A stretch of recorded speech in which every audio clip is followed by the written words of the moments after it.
Welcome to A1 TV Telugu news. నేను భువన. Details చూద్దాం. విశాఖ జిల్లా పెందుర్తి నియోజకవర్గం 97వ వార్డు చిన్న ముసిడివాడ పరిధిలో గల టీచర్స్ లేఅవుట్ లో ₹1 కోటి నిధులతో శాసనసభలో Panchakarla Ramesh Babu, greater Visakha GVMC mayor Peela Srinivasarao పలు అభివృద్ధి పనులకు శ్రీకారం చుట్టారు. బీటీ రోడ్లు, పీఎఫ్ కాలనీలో ₹40 లక్షలతో పార్కు ఓపెనింగ్, సింహాద్రి నగర్లో ₹40 లక్షలతో సీసీ రోడ్లు, వెంకటాద్రి నగర్లో ₹20 లక్షలతో సీసీ రోడ్లు పనులను నేతలు ప్రారంభించారు.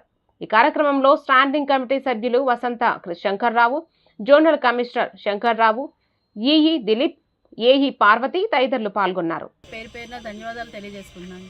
ఎందుకంటే ఎలాగైనా వాటిని అభివృద్ధి చేయాలని చెప్పి వాళ్ళ సహాయ సహకారాలు తీసుకునే అభివృద్ధి చేయడం జరిగింది. అయితే ఈ 5 ఏళ్ళలో మేము చాలా హ్యాపీగా ఫీల్ అవుతున్నాం. ఎందుకంటే ప్రజలు మాకు బాధ్యత చెప్పారు.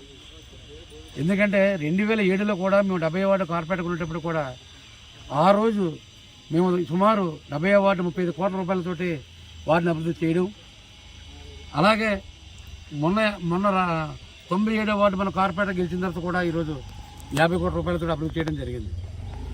అయితే ప్రజలు ఏదైతే మా మీద ఒక మంచి నమ్మకంతో మాకు ప్రభుత్వాలు వేరైనా ఇక్కడ అభివృద్ధి కావాలని చెప్పి